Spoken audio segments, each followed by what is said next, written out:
We can talk about my new water bottle, my gift from my wife. Has your name on it? Is that your name? My name on it. It's from, it's the same type of bottles that they use on Love Island, and they all have their names on them. So now when we watch our reality television, we drink our Love Island glasses together. Jesus Christ. Hey, watch him! With Dan and Tony! Hey, watch him! With Dan and Tony! It's like watching, yeah! Welcome to Hate Watching with Dan and Tony. I am Dan Antonio. Wait, hold on. So I'm Tony Dan Tana. Danonio. Danonio? Datonio. Danonio. Tony Datonio. On this show, we watch a movie, then we talk about the movie, and this week, Tony got to pick one of the worst movies of all time. It is easily in the conversation for worst movie of all time. Worst acting of all time, worst direction of all time, worst script of all time. It is an all-time low. What is this movie? This is, of course, what was it? Based on a George R.R. Martin short story? Yeah, short story. That's why they couldn't get a full script made out of it, probably. This is In the Lost Lands, starring MIlla, Jovovich, and Dave Bautista, and nobody else. There were like six other people in the movie. Have you ever seen them before in your life, Dan? I don't know. I should have looked that up. They really had to work to find, they were like B-level people that felt like they knew they were B-level. You know what I'm saying? I'm just saying. I think that is generous. Oh, okay. I think this is the worst acted movie we've seen. And we watched that one movie that everybty, what is that one movie? The John Travolta Battleship. Sure, we watched Battleship. We watched Earth. that Tommy Marceau's not the right movie. What's name? It's generally regarded as the worst movie of all time. Why can't we think of the name of it? We didn't watch Tommy Wiseau's The Room. We never did that. Yeah, we did. We totally watched The Room. No, we've never done The Room. Okay, then I watched it all on my own. Yeah, I told you, a funny story. In one of my early improv classes was a girl that was in the movie. What? In The Room. Which one? Robin Osborne. She played like somebody who's maybe judgmental, I guess. I won't say she's older, but I feel that she's, she wasn't like 21 years old when she was in it. She was an actual, an adult actress, not an adult actress, but yeah, an adult actress. All right. But she then did a movie called The Room Actors, Where Are They Now?, which she crowdfunded and made, which had all the people that were in the movie, and they were able to make a little money. And I just saw on Facebook today, because we're, Facebook friends, and she posted this weird thing where somebody in Europe did paintings of her as some anime character. It was really weird, gratifying, but really weird. You're just like, oh yeah, that's my face pasted onto this character. That's okay. Sexy little anime body. I can guarantee. Not like she was like the character was like a nun or something, in a big black costume or something. Yeah, I was like, okay, yeah, that's what I just said. Sexy, v sexy. Jesus. Okay. So we never did The Room. That's great. That was a good decision on our part. But I will say The Room is infinitely more fun than this movie. So much more fun than this movie ever. Dan, we're watching this movie last night, and I was like, is this a movie? Is this something that someone really made in earnest? And it seems like everyone thinks it is. Yeah. You know what I mean? Like everyone in the movie seems to think that they're making a movie, which they're not. Yeah. I would love to know. I wouldn't want to be in a movie like this. I would love to know how it feels to be on a set of a movie like this, where you're making something it's very bad. It's very green. Sure. Yeah. Oh, yeah. There's not a single real set in this entire movie. Do you think you know while you're making it? I've made a lot of bad things. Yeah. And usually I'm like, well, we're having fun. You know, like we're having a good time. Who cares what the end product is? No one's going to see it anyhow. But I just feel like maybe they thought it was good, you know, and then I feel bad about it. Well, it's not. I mean, I think the budget was $55 million. $55 million, yeah. Wow. Where? I hope MIlla got 20, and I hope what's his name? Bautista got 20, and then the animators got 10. And no, I mean it's hard to watch. It's hard to sit there and sit through a scene. You're just like, I'm just gonna keep, you know. And this was one of those ones where I'm just like, it's like Spaceman. You're like, it was boring, but you're like, there's things to look at. There's choices being made all over the place. Great, and it's a well-made movie. Beautiful, you know, like the set's nice, visually stunning. The acting's pretty good. Like they're trying. There's no redeeming qualities. Like you were saying about it, if you're doing Spaceman, you're like, yeah, this is gonna be a good movie, right? You know? Like I would easily be able to tell myself, like, oh, shit, this could be something. Like there's themes, there's emotions, people might like it. Turns out, no, but I can understand where you would think that it would be good. Yeah. There could not have been a single moment on this set where someone went like, we're making some good shit here, guys. Let's keep going because this is nice. There were a couple things I liked in the movie. God, I can't wait to hear. Liked her face tattoos. I knew you would. I mean, I don't like face tattoos. I don't find them attractive, but I was just like, okay. They didn't look like they looked intentioned, right? They didn't look like somebody just sort of, well, we're gonna give her some face tattoos. Okay. They felt like face tattoos that someone would have. And then, you know, which of course then makes you angry because then they don't even mean anything. Right. Like we don't know what they are. We don't know why they are. Nobody mentioned like this. They're nothing. They're just there because someone was like, this could be cool. This could be all right. In the Furiosa movie, there's like the old dude whose body is covered in tattoos and he's kind of like a human book. He's like, he has some sort of name.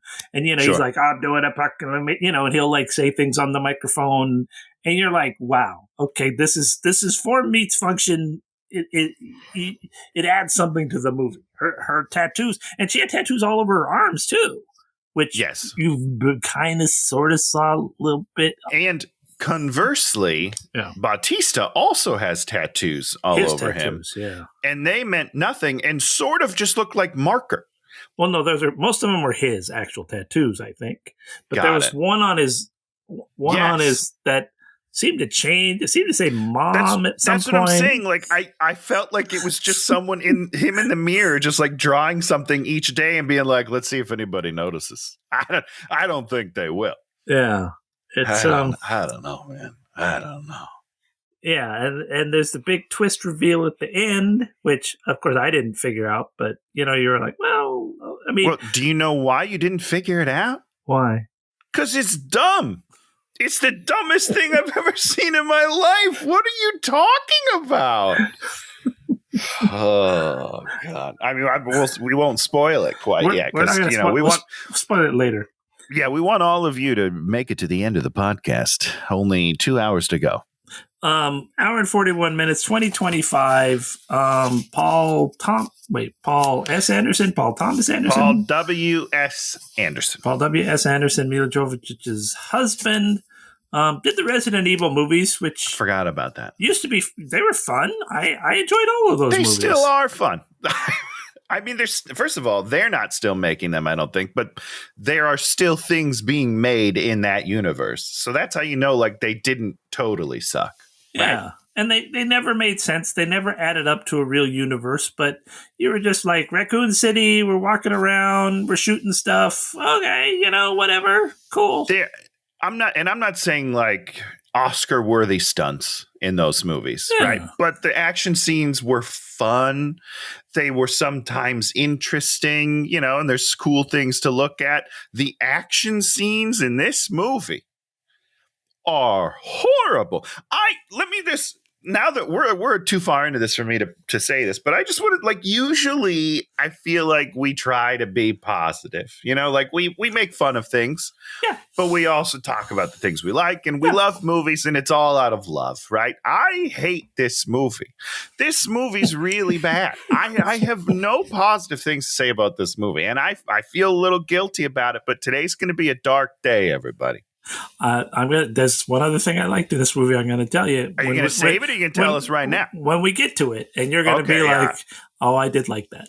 I'm going to get you to say at least once, "I did like that." I'm going to get you. I'm going to get you to say, "I did like that." We shall see, Dan. I promise you.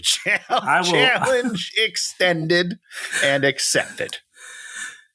We start with Dave Bautista giving. His name is Boyce. Boys, that's fun. Her name is Grey Alice, which is pretty funny since her Resident Evil character's name is Alice. Alice, just regular Alice. That's the difference, though. Like, this one's gray and that one's normal. And that was from the story, so he didn't do that intention. Do you think that's Paul read that one time and he was like, "We should make this movie. It's the same name." I guess the way that this sort of happened was there were somebody optioned 3 stories from George R.R. Martin, like in 2010 or something crazy. Back when George meant something. Yeah. And then they were going to make those 3 stories into a movie. Can you imagine if you had even more? Just throwing 3 different stories into one movie? I love it. That's $1 million idea. Because it seems like the story and this movie are sort of similar. It's about the werewolf, and it's about all these things, and her having to grant the wishes and all these things. It's all the same sort of stuff. So adding all this stuff and plus 2 more stories, I don't even know how you would get through that. It would be gobbledygook. Yes. For sure. So Dave starts out, "The tale of magic and witches and monsters and good and evil, but this is no fairy tale and there are no happy endings," which ostensibly this kind of has a happy ending, right? I mean, it seems like they're boning at the end, so I feel like they're pretty happy about it. I don't want to spoil the end, but it's a real weird ending, but yeah, it seems positive. Everyone seems pretty happy. Well, the alive people. The 2 alive people. The world is gone because there was a great war. All that's left is twisted creatures, but there's one human city. And then outside of the human city is the Lost Lands, which is basically the Old West with monsters, I guess. But also plenty of humans. Seems like there's some plenty of people. There are some, not plenty, but there's a few. But there are some. It's not like these are the only humans are in this one town, which only has 50 people, first of all. How does the one human city, what does it run on? Is it slave labor? Is that what you're... What do those slaves do? They seem to be mining rock. Was that what's happening? Just a mountain, I think. They're mining rock. Now, why are they mining rock, Tony? Okay, see, that was... So my question is... Are you making buildings? Is that like step 1 of the rebuild? Is like we're gonna make some buildings, and then we'll move on to gas and things that we'll need to run things. Step 1 is building big buildings to live in. Yeah, right? Yeah. Kind of like the pyramids, right? That sort of idea, maybe. But I don't know what they're doing or why they're doing it. Also, it feels like they outnumber the guards.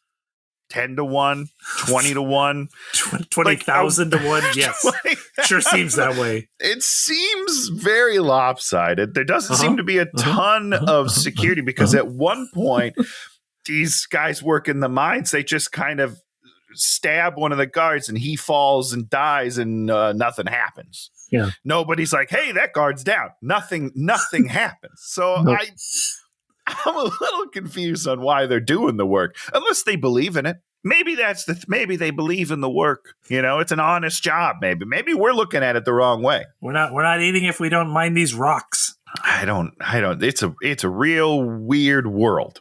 Yeah. Well, it's the existence of humankind on this planet generally based around an agrarian society. Okay. And now when we say agrarian, explain it to people that maybe have never heard that word before in their lives. keeping goats alive and keeping crops alive. That's agrarian. Farming. Oh, so things that, so just say farming, Dan. Okay, you don't need a thesaurus to watch this show. Yes, all you right? do. Jeez Louise. Keep your thesaurus. How many times do you go to the online thesaurus in a day, Tony? Yeah, I don't need to tell you all my secrets, but it's more than none. I'll tell you that. Oh, wow. Okay, so you do. I would say. Okay, good. That's. See, I think that's healthy. Well, it's hard to read a book, because I don't understand words, syllables, and whatnot. Yeah, it's tough. Sometimes you got to look it up. Do you go to the thesaurus to look up words, or do you go to the dictionary? I just Google it. I just straight up Google, and then the first one is usually the dictionary that tells me what it means and how to say it. Yeah, my wife and I have had we've had an argument about the word wizened, W-I-Z-E-N-E-D, I think, which is like when you look old, and it was like, is it wizened? Is it weazened? Is it? And it's weazened. It's not wizened. It's weazened. Because wizened, means that you're wise, obviously. Guess so. And weazened means that you're old. Weazened. And this is the weenus. So now we're all caught up. That's the weenus? Yeah, the skin at your elbow. Yeah, that you can grab onto. That's called the weenus.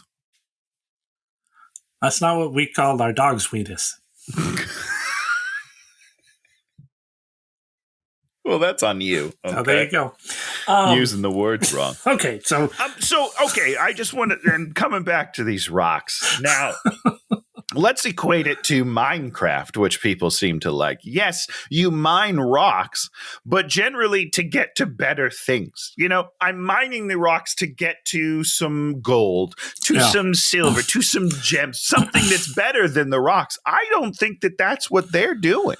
Well, yes. Well, there's all those questions. You could be mining to get coal or something to keep you warm at night, or you could be mining to get blood diamonds. Which you can trade with people, but you can't trade with people because there are no other people. I've been told. That's the whole problem. Is we really have a priest class, we have a guard class, and then we have slaves basically who work on the rock pile. That's it. That's it. Yeah, that's not a society. That's nothing. They never eat anything, do they? No one ever has to eat food in this movie. Oh no! Trying to think if they eat when they go. They eat when they go to the border, the outpost, which I cannot wait to talk about. Those trading post. Ah, yeah, the TP. Okay, so basically, it's the old west of monsters. One human city doesn't make any sense. Here we start with start in the middle of the action, right, Tony? Isn't that what we say? Is that the story? The middle of Dave Bautista telling a story? Is that what you mean by action? Well, the action begins when we see Grey Alice, our witch, MIlla Jovovich, ready to be hung by the church. But so that's scene 2, right? Because scene 1 is like Dave telling a story, then it cuts to his face. That's prologue. But that he's telling this. So you know how usually it's a voiceover. Yeah. And you're and they start this way. They start on like a voiceover and we're going over the land and kind of looking at the terrain. But then it cuts to his face and he's looking right down the barrel of the camera and he's telling me this story. Hey, you, Tony. Why is he telling me the story? Number one, at this moment, we'll get to what it means later, which amounts to nothing. But why would you start a movie with him telling us a story that, one, we don't understand or care about, but two, he can't pull this off. He doesn't have... doesn't have the gravitas. The gravitas. It's not a good story. I'm not hooked. I'm not like, oh, tell me more, Dave. Well, because he's not telling us anything. He's just giving us sort of flat tropes, right? There's nothing here there's nothing here that you're like, you're supposed to, right? Your intro is supposed to do one of two things. If it's a bad movie, it's just to say a bunch of things about where we are because they think we're idiots and they think we're not going to be able to watch their stupid movie and figure out what's going on without being directly told. Guess what? I didn't. I still did not. You told me everything, and I was still like, what is happening in this movie? It doesn't make any sense. Yeah, or you set up a thing. It's like the most classic thing, the most classic voiceover, Sunset Boulevard. Sure. Do you know what Sunset Boulevard, that movie? Do you know that movie at all? Yeah, I do.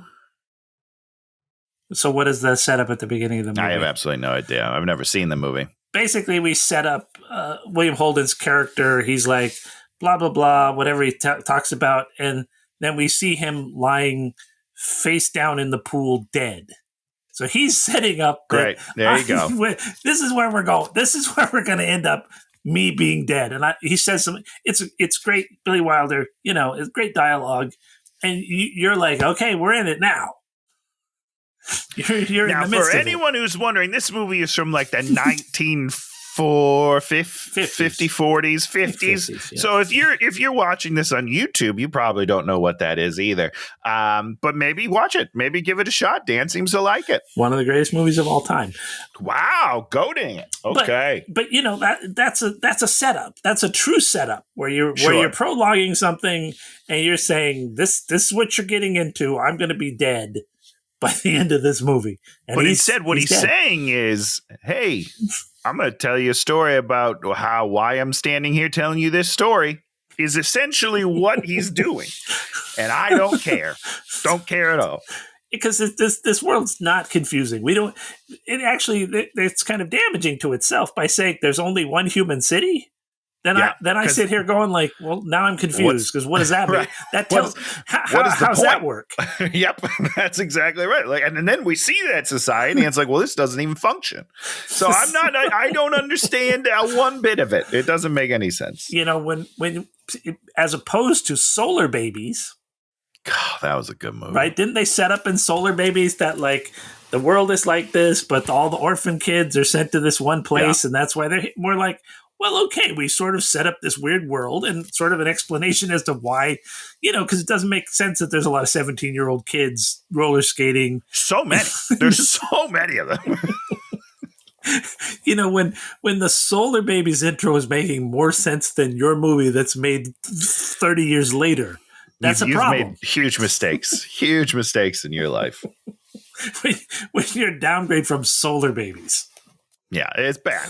It's bad. Okay, now let's get to some great scene work coming up here. Alice standing, getting ready to be hunged. Yeah, they're getting ready to be hung.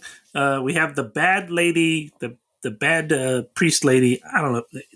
They call her. Did she have a name? Did she get the something? Enforcer? The Is Enforcer? that what they called her? Right. I think that's maybe what it is. Something like that. Yeah. She's terrible. We don't ever want to spend any time with her. She's really bad. Why is she bad? I watch her and I'm like, I don't want to. There's characters that we always go back to Hans Gruber. We're like, we want to spend time with Hans Gruber. We want to spend time. We want to hear him say things and be disgusted. Harry Potter. It's like that's great. Little Snape in there. Stand in the room with that character and have him do terrible things to the heroes. Or me, you know what I'm saying? Jesus. Do it to me, Hans. Let's go. Yes, please. I don't know why. I don't know why she's bad. She's a really bad actor in this movie, at least. I don't know if I've ever seen her anything else. Should have looked her up. I feel bad now, so hopefully, no hard feelings when I tell you that you did a terrible job in this movie. But I was comparing it to the movie we just watched not too long ago with Aquaman. What was that? Jason Momoa? Yeah, the Jason Momoa movie. Wasn't that it? Where Rose McGowan plays the evil lady. Am I confusing movies right now? Do you remember the Rose McGowan evil lady movie? I can't think of it. That's so terrible. You watched it. Conan. Yeah. She was in Conan, right? She was Conan in the Barbarian or whatever.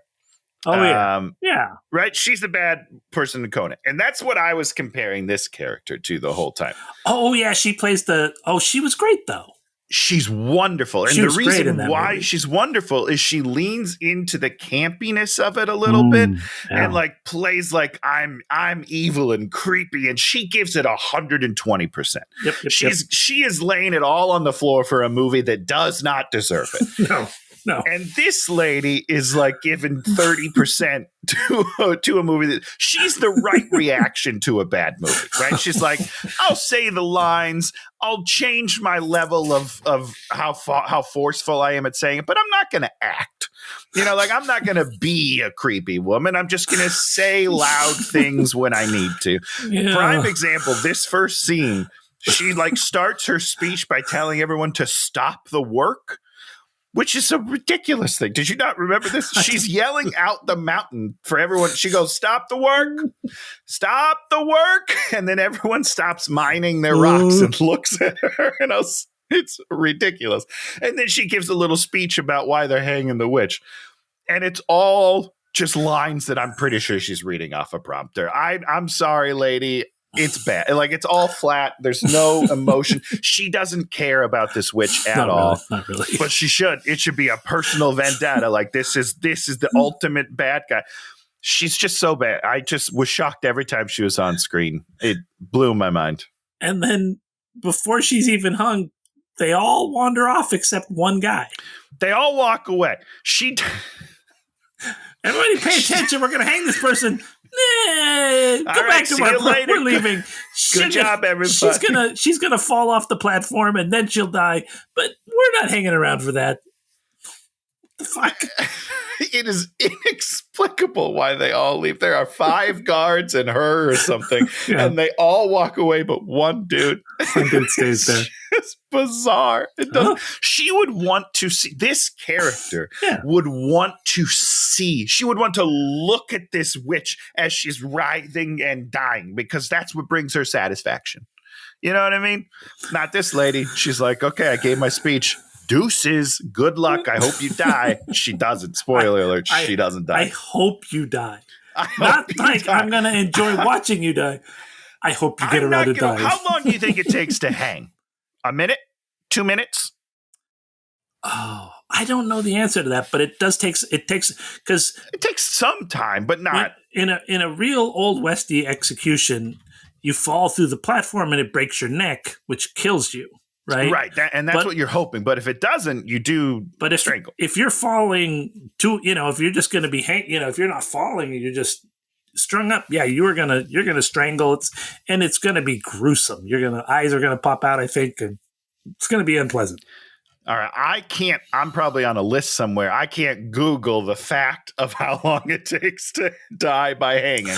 Wow. Sorry. I probably shouldn't have done that. See, that's the movie we should make, where we're sitting here, and we're doing something, and then you're Googling all these things, right? And then something terrible happens to somebody. I'm making it happen. You're making a trail. You're leaving this trail of evidence for something you didn't do, and then they go back and find this giant trail of evidence, and they're like, "What do you mean you were making a video?" And you're like, "Well, the video actually got deleted. We never posted it. I don't know what to tell you." They're just like, "What are you talking about? These things are too specific, and then they all happen." And then I'm in trouble, and I didn't do it. So then I have to stop it from happening. The next one, you know what I mean? Or something. No, you get hung. Oh, I died.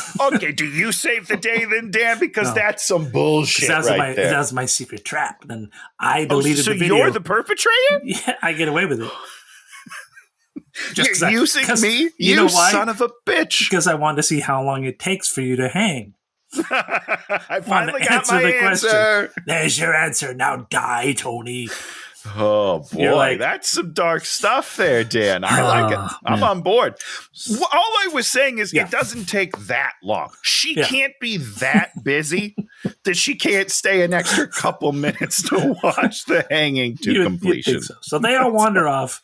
The witch, then there's one dude's like, she's chilling. She looks in his eyes and takes control of him. Or she illusions him, because that's what she can do. Illusions him, yeah. She gets in your brain, she can illusion you, and then he shoots the rope, and then the bad guys come back, and then he sort of shoots them, sort of. He must shoot at least one of them. Yeah. It seems, but we don't really know, because then she's just gone. Yeah, so she runs away into the back of the cave that they're in. Then we're doing the hunt her down. She breaks one dude's neck, so she can just go like, wait, hold on. Come back so quick. She breaks one guy's neck by going like this. It's like if you're spinning the basketball on someone's finger. You ever done that? Dead. You're dead. You're dead. And it's she doesn't have like super strength or anything, right? No, because they call her a witch, but she doesn't seem to have a lot of powers. It seems to be illusion. That's her power. That's it, right? Just the one. So is that really a witch? It feels like a broad strokes name. Well, I mean, what are you going to call her? Minor warlock, minor thaumaturgist, an illusionist. That's what I'd say. Hey, she's an illusionist. She's going to kill anybody that refers to as an illusionist. Yeah, right. She doesn't want people figuring it out. That's a good point. All powerful witch. I forgot. I'm sorry. Although her illusions can just kill, right? I mean, she shoots fire at the one guy and he burns up to death. Well, it's the placebo effect. He thinks he's burning, so then his body falls apart. The placebo effect. Listen to Tony. Ooh. I don't even know if that works. You got to start talking about the Stanford experiment next? I'm not even sure that worked for it, but I felt good in the moment. You are correct. That is essentially how the placebo effect works. And that works in medicine all the time. Cures things all the time. They just think they're better, and then they're better. At pretty much 50% of medicine is placebo effect. You're like, cancer? No, take this pill. Oh, I'm better. Oh, I'm better. Thanks, everybody. Thanks Thank for that you. Pill. Okay, so they go after her. She kills a guy, kills another guy. And then the boss lady's like, show yourself. And then the witch gets a knife to the throat of her main protagonist in the movie. And she's like, do it. And then so instead she puts her up to hang to death. But somehow, of course, she doesn't. She also doesn't. Well, because she also leaves.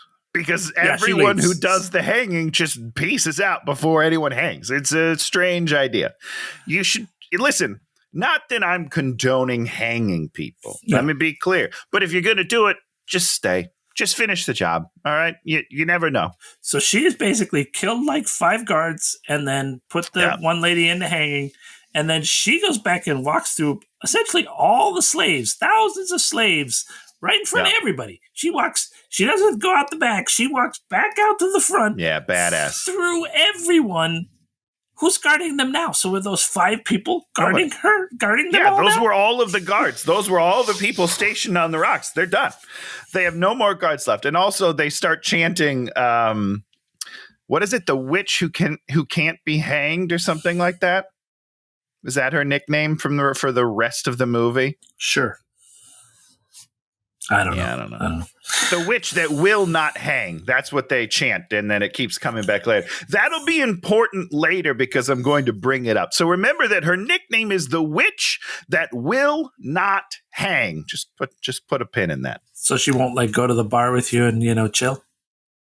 She will not hang out with anybody. She, real hermit. Let's meet the other character in the movie. A writer approaches. He's got a gun. He gets to this cave because there's always a cave or a thing like is it a cave. Cave or is it just like an underpass type of thing? Because I feel like there's sun on both sides. I'm not really sure. So he gets there and he's all like, this looks like a place you do an ambush. And then he waits and then the ambush people come out. And he kills them all. But the one good thing, you'll like this part. The one good thing is I did not like this part. The dude tries to go to his course and steal his rifle. And then on the rifle, he's got a snake, which has 2 heads. It's a 2-headed snake. Super cool. As a child, we used to go to Russo's pet store where they had a 2-headed snake that we get to see. There's a 2-headed snake. Wait, for real? This is a real thing? Yeah. He didn't just tape a fake head on a snake body? No, it's a real 2-headed snake. That's not normal, Dan. Normal. I mean, they're not supposed to have 2 heads. It's not typical. Does this happen? This is the scariest thing. Have you ever heard of Siamese twins and people that are born with extra limbs and shit? No. Yeah. I'm kidding. That was a joke I have. Was that rude? I didn't mean to be rude. I was just messing around. Ooh, Jesus. That was rude. Yeah, I'm sorry. Let's take it back. Why don't you be racist for a while next? Whoa. You can't throw out accusations like that. So, yes. You do have abnormalities where creatures are born with multiple heads. Well, maybe 2 heads. Wow. I don't think you can get born with 3 heads. Maybe you can. That'd be even crazy. Cerberus sure did. Cerberus. Yeah, there it is. Cerberus. Like at the pet store. Look at the pet store. I mean, their thing is this is a mutant, a 2-headed snake, but still. Yeah, so here's God. So I don't like this. Here's why. Oh, because it made me queasy because I was scared of a snake. Well, first of all, yeah, I'm scared of snakes, and if a snake had 2 heads, it'd be double scary because it would bite you in both sides of your neck and suck out your blood, right? Because that's what snakes do. Not what they do. Well, they would pierce it, and then they would just hang on. They would choke you slowly like that, and you would bleed out. It's bad stuff. That's not how they choke you. I don't believe you, Dan. I'll tell you that. They inject poison into you, and then you paralyze typically. And then they unhook the jaw, 2 jaws, and just meet in the middle. The lady and the tramp your head. All right, the 2 heads will slowly. Tony's head is the meatball in this story. Okay, yeah, okay. What's your problem? So this snake is just chilling in the bag. No, it's chilling on his rifle. It's wrapped around the gun in the holster or bag of some sort. Shh. So no, I'm not going to shush about it. Okay, it doesn't make any sense. So he pulls this out of some sort of holster thing, and the snake is still on it. How does that even work? It's called CGI. Anything works. He would be peeled off it as he pulls the gun out. Okay, this is stupid. Oh, I'm logicking things so nothing can be fun. I'm not logicking, but they use the snake like 2 times, and both times I think it's ill used because at one point he's going to throw the snake at somebody instead of shooting them. Dan, he has a gun and a snake, and he chooses to throw the snake. That's the smart move. That is not the smart move. Just shoot him. You have a limited amount of bullets. You have a limited amount of snakes because spoiler alert, they kill that snake pretty quick. All right. So he just basically kills all these people. Now, Dan, as an intro to a character. I like the snake. You love this. Listen, I'll give you this snake. Okay. It's a fun idea that I think was used poorly, but the idea of it is cool. I will take that. But as an intro to the character, we don't know anything about him. Why? He's got a snake. He's got a cool 2-headed snake. He walks into an ambush on purpose and then just tells the guys like, hey, I know you're there. Just come out so I can kill you. What if one of them has a gun? Why don't they have a gun? What kind of an ambush doesn't have a gun when you are ambushing a guy with guns? That's a bad plan. And everyone knows that he's a hunter, quote unquote, or something. That's why in all real Westerns, you got to be, you have to keep track of every gun and every person with a bow and arrow. Yeah, 100%. And the good Westerns do. The good Westerns keep track of that shit, right? You don't walk into because someone's got to have a gun and they're just going to shoot you. I feel that way. I get road rage a lot. By the way. And my wife is always like, well, what if they pull a gun on you? And I'm like, well, then I'm dead because I've already mouthed off to them. And that's a real concern nowadays, which is very sad. So, don't shoot me, everybody. I'm just having a bad day. So my thing is, this guy brings a gun to ostensibly a knife fight, like that sort of idea, because it's 4 dudes that are relatively unarmed and he has a gun and he just shoots them all really quickly. That's not a cool intro to your character. Would you be, I believe the first guy we see has an axe. I believe the second guy has some sort of other axe, which he's dragging Resident Evil style behind him. Yep. I'm sorry. I am not approaching Western type gunfighter dragging a weapon behind me with my whole body, my whole chest. Body very available for this is all dead meat, right? Like you have so much surface area to kill me with, and it just doesn't make him very cool because he cheats. He's almost a coward. Also, the guns that he pulls out, from what I can tell, just come out of his hands. Did you see where they come out of? Does he have holsters? Not as far as I know. I don't think there was ever enough lighting in any scene. I couldn't tell you anything about his costume. I could tell you nothing about. I don't know what his boots are. I don't. You know what I mean? I'm sorry, but costuming is one of the coolest ways you can build a character. Yeah. You do not Especially a cool cowboy. cool cowboy. Yeah. Yeah, no, it's all Stupid. bad. Like, Very I don't bad. like this character after this first scene. I'm not interested in his story. I don't care why he's there or why he killed these relatively innocent men. I just don't care. I don't know about relatively innocent men, but I agree with the rest of it. So Gray Alice goes home. Everybody knows where her home is. It's just there. Oh, her home's right there. You can just go to her home and kill her there if you want. Anytime Can I ask you you a want. question? Yes. This lady at the bottom of her stairs, The blind lady. Yep. those are her stairs, right? Those are Gray Alice's stairs. Gray Alice's stairs. Get off my stairs. Because Gray Alice comes home, puts a coin in the lady's cup, and she's like a poor lady. Did she give her a coin? yeah, and she's Okay. like, Gray Alice? As if who else would be coming to Gray Alice's home? Yeah. You live on her front porch, essentially. Yeah.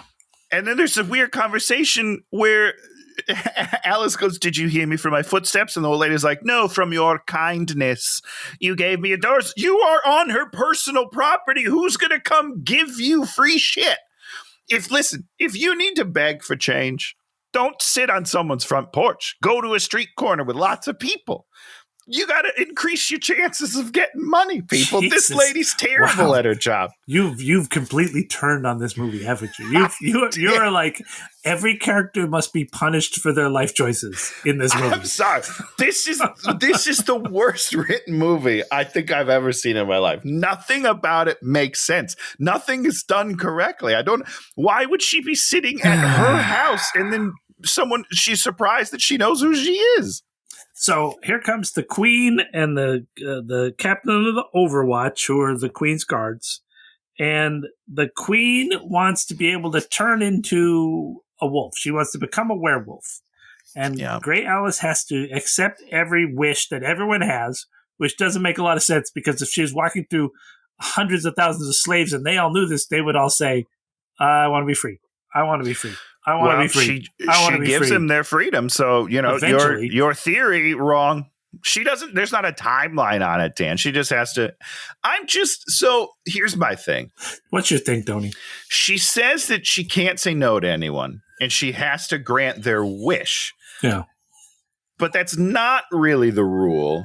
Because she's giving the number 2 in command, not his wish, but his true desire. Because his wish was to have that mission fail. It does fail. And Gray Alice is like, fail. No. What you really wanted was for the boyfriend to be out of the picture so you can move in. But that's not what he wished for. It does fail. Her wish is to have the ability to for her to set up so that she could become a werewolf. And she does that. And then she also does it in such a way, because at the end, okay, we're going to give spoiler. All right, yeah, spoilers alert. Go watch the movie, everybody. Dave Bautista's voice character is the werewolf. Just the worst twist of all time. So the whole idea is, at the end, she skins him alive, and then the skin is what you need, and she gives that to the queen. The queen is in love with Dave Bautista's character. For unknowable reasons. And then the idea is that she's not going to use that skin to become a werewolf because it's her boyfriend's skin. And therefore, she solved that one, right? She gave the queen the ability to become a werewolf. The queen chooses not to do it.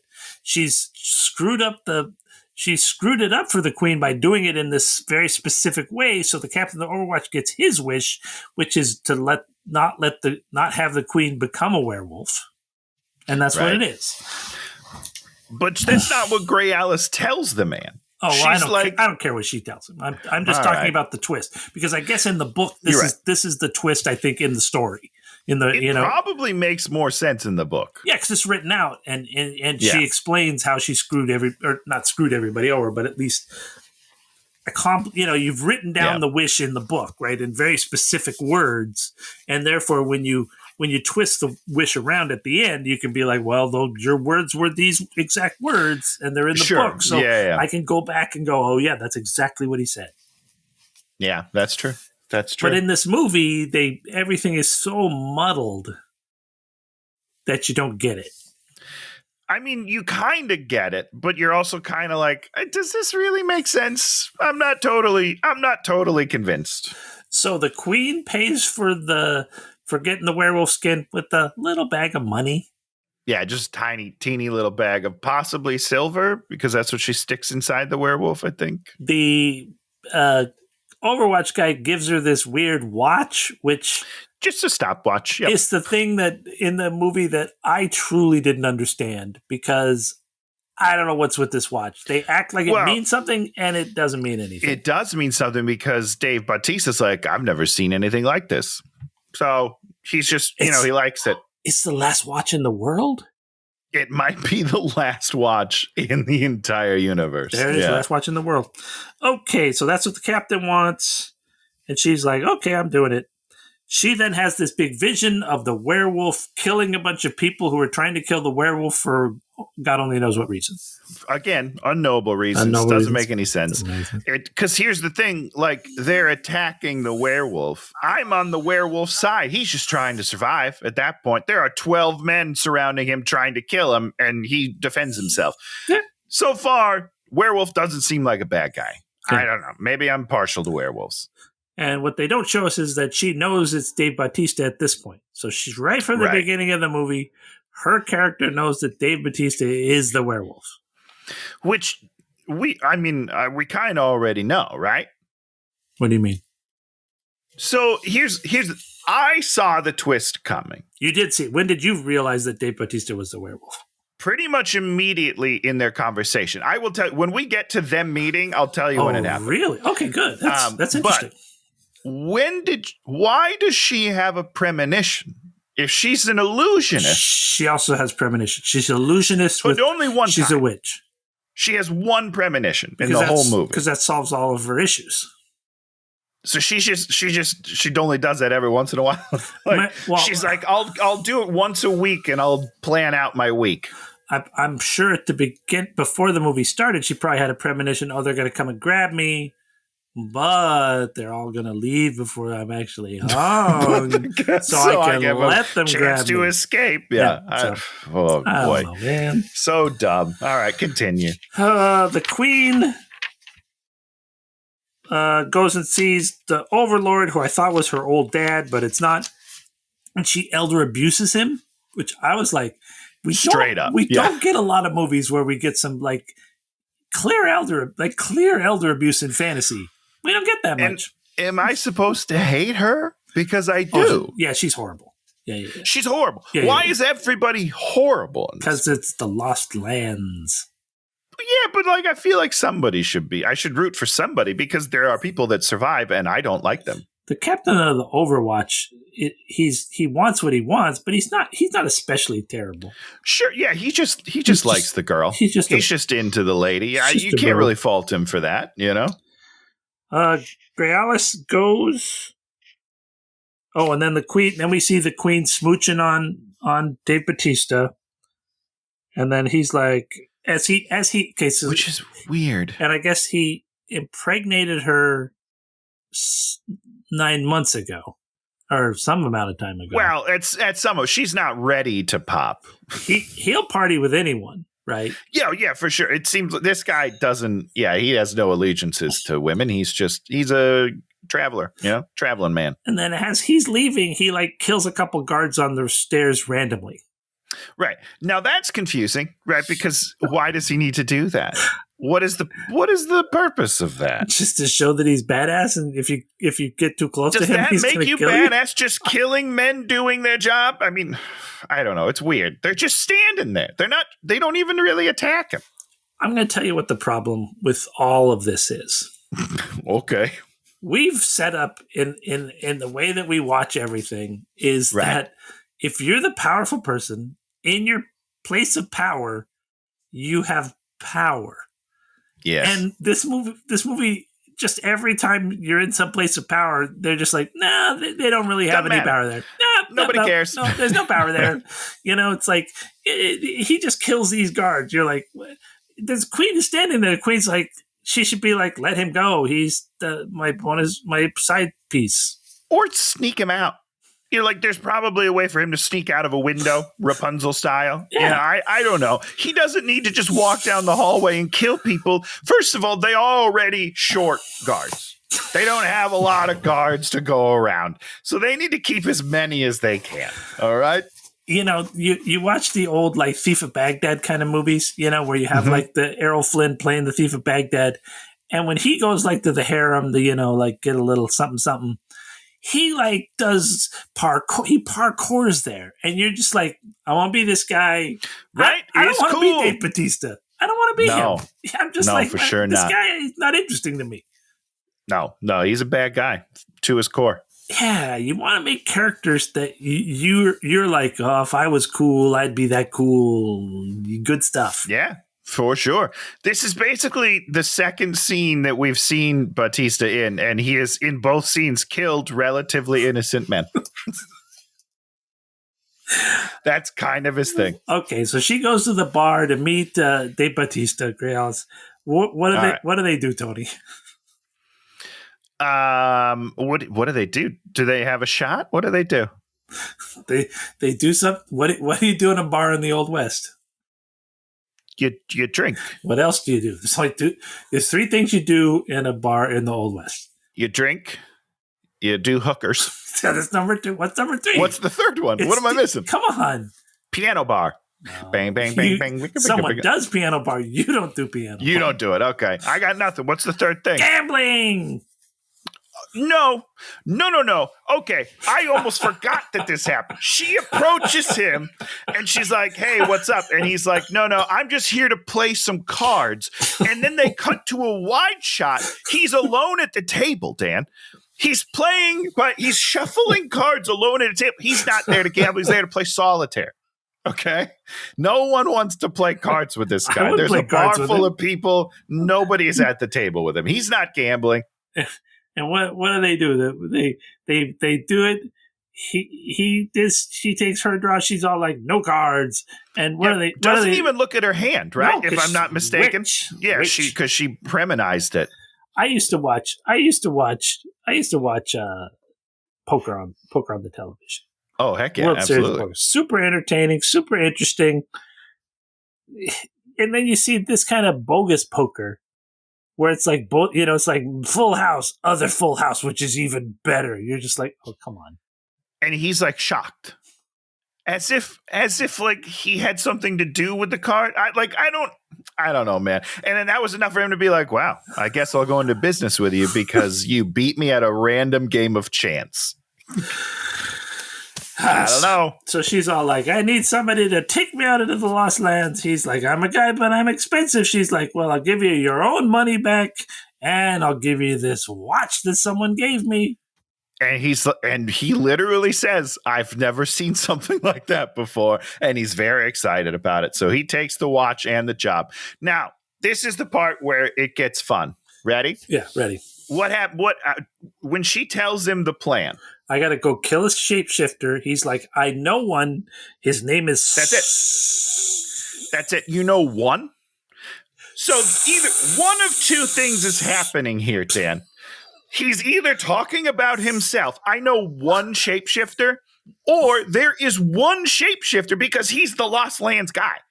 He's the guy she came to him because everyone knows he's the Lost Lands traveler, right? Yep, he's the guy. He's only heard of one shapeshifter? Yes. No. Either one of two things. The only answer to that is he is that shapeshifter, or there is only one shapeshifter in the world. Yeah. Because otherwise he would know about more than one. So that was it. So that was like, well, he's the guy. So if you were rewriting it, you'd be like, this is what he should say. Well, the closest one is Sardor. He lives something so like that. That would have been more tricky. Yeah, that would have been as opposed to I know a man just like that.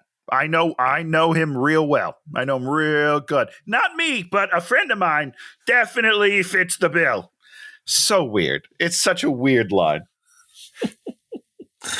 So they're okay. What is this? Gives her the watch. The priests show up and there's a fight and they kill his snake. Immediately. Immediately. Yeah. But he throws it at a guy across the bar. It bites one and then falls down and maybe bites another. And then the lady just cuts it in half. Because that's all you have to do to a snake, which is why a bullet infinitely more effective. Then they easily ride away after throwing one snake. Well, because, the snake caused a lot of commotion, Dan, because it's wriggling all over the place. Now even though she killed it within 3 to 4 seconds. So they are not very far ahead of you. Not very far. But they get over there. They're gone. But get they their are horses. Gone. They loaded up the food they needed for this 5-day trip because... I won't worry about food. Yeah, they didn't do that. You didn't worry about food. Don't worry about food. Don't worry about food or drink. Not important in this movie. Now we're going to meet, I think, one more character, the patriarch, who's the guy that runs the church. He yells at the congregation and is all like, everyone, go get the congregation. They have the blind lady that sits at the stairs. And she's like, I heard him. It was the princess or whatever. She thinks on the queen. She was like, the queen. Queen. Yeah, the queen wins the queen. So they know that. So here we are. We've ridden away. We're a little ways away. We've taken a break to not eat the food that we took with us. And here comes a single-headed snake. Boyce gets it. And he picks it up and he's all like communing with the snake. And then he's like, he puts it down because it's not the right snake and he's missing his old snake. His buddy. Yeah, he misses a little buddy. There it is. That's the best scene in the movie. That's the best scene in the movie? He never talks to a snake ever again in the movie. But that's the best scene. The best scene because you see that snake is what meant something to him. And now he's interviewing new snakes to be his new snake. That's cool. Sure. It would be cooler if he got the new snake at the end of the movie. When he shows up and is telling the story, he should have a new fucking snake because he was looking for a snake friend. Or that could it's weird that it never comes back. That could be like a bit through the whole movie, the snake. See that's what they never understand this in movies, is make that a bit. Sure. Make him miss the fuck out of that snake. And Dave Bautista can play him missing the fuck out of that snake. There are not a ton of things that Dave Bautista can play, but that is one. I'm sorry. Here's the thing. I have liked him in everything that I have ever seen him in until this movie. It's sad. I have been very hard on the acting of this movie so far, at least just the two people we talked about. It's clearly not entirely their fault. No. You know what I mean? No. Because I love Dave Bautista. I love him. And he is god-awful in this movie. And it can't be his fault. But that snake, that was good. Great. Yeah, absolutely. But, again, it means nothing. But it means nothing, Dan. If it meant something, it would be fine. I swear to God, if it was just dead snake talks to one snake, and at the end of the movie, he's got a snake on his shoulder when he shows up to Alice and is like, "Hey, bitch, remember me?" Cool. He doesn't even have to mention the snake. Or you know what I mean? He picks up this snake and then he begins the training of the snake through the movie. Great. Or that. I mean, I would love to watch that. He gets all bent out of shape because the snake's. He's like, "Why weren't you on the?" Somebody steals his rifle and he's like, "Why weren't you on the rifle?" Yelling at the snake. What are you doing, bro? That would be a totally different movie because that's like a well-written, fun movie that has some, levels to it. We can't do that, Dan. That'd be levels. But I do kind of want to steal that bit now. That's a good bit. That's a good bit. So now the movie becomes a map movie. We have a map. Just out of the blue. They show us everything we're going to do for the rest of the movie, and we're stuck on that map. When did maps come back into fashion? Indiana Jones did it 40 years ago. And at the time, I think people were like, oh, this is a fun gimmick. Yeah. And then I think eventually we kind of got rid of it. But this is the second thing that I've seen this week that had traveling maps. What? And they look worse than they did back then. Well, Indiana Jones still did it better. Indiana Jones didn't overuse the map. That's true. It took the place of exposition, right? Right. Exactly. It saves you time explaining where we're going and how we're getting there. Indiana Jones didn't walk over to man and go like, now we're going to go to North Africa and blah, blah, blah, blah, blah, blah, blah. Instead, we just see a plane flying and then we see a dot, a line going. It's great. And then we're like, everything we need to know. They get there and no voiceover, nothing. No, because we know. You set the scene. We're here. Let's all enjoy it. They go to Trading Post. There's a dude there. There's a woman who he kisses. They eat. Now, Dan, these are the only two humans at this trading post, right? Yeah. Are they not married? You would think they were married. I would think it, and yet she just like kisses him, and it's a weird 3-shot, right? So Bautista's on this side, the woman's on this side, I'm the bald dude that lives at the thing, and they kiss in front of my face, and I was like, well, this is a weird scene. This is some sort of like a cuckold situation, I think, and she just like sleeps with travelers that pass by, and the husband just has to like watch. Gotta make money. He doesn't pay her, does he? I don't think so. We don't know. Maybe. And she's all right. I'm sorry. Continue. It's just this. It's so weird that there are only two people. It's a man and woman. I'm not saying they can't just be friends. Men and women can be friends. You know, it's not a When Harry Met Sally situation. That's fine. But they're the only two humans at this outpost. They're always there because he travels once a year to see her or something like that. He'll say later. We'll talk about that in a second. So ostensibly, they are always there. They have to be together. Otherwise, it's weird. They're in bed. The woman quizzes him about the witch. Then he tells this story about growing up and having a hard heart. And then he's all like, but that's not me. Ha, ha, ha. I live a wacky life. It was almost funny. It could have, if the story meant something, the story, yes. Like you didn't know what the story, I don't even know what the story is. Because it was just random nonsense about like growing up tough and then never, and that's what being lonely is. And it's like, what are you talking about? That's not. Anyhow, could have. It was almost funny. Like it was the right idea. It was almost funny. If that was his character, you know. And then if we're setting up his character of like, oh, one of these times he's like, yeah, whatever. You know, if he hot and colds everyone with these weird sort of stories, I'm like, I'm interested in that character. It's not though. It's just the one time. So she asks him point blank. Is like, oh, do you like the witch? And he says something to the effect of, not as much as I like you. Oh, really? Okay. Which is weird because they just talked about how he only sees her once a year. Yeah. And yet you're saying like, you're using that as I like you a lot.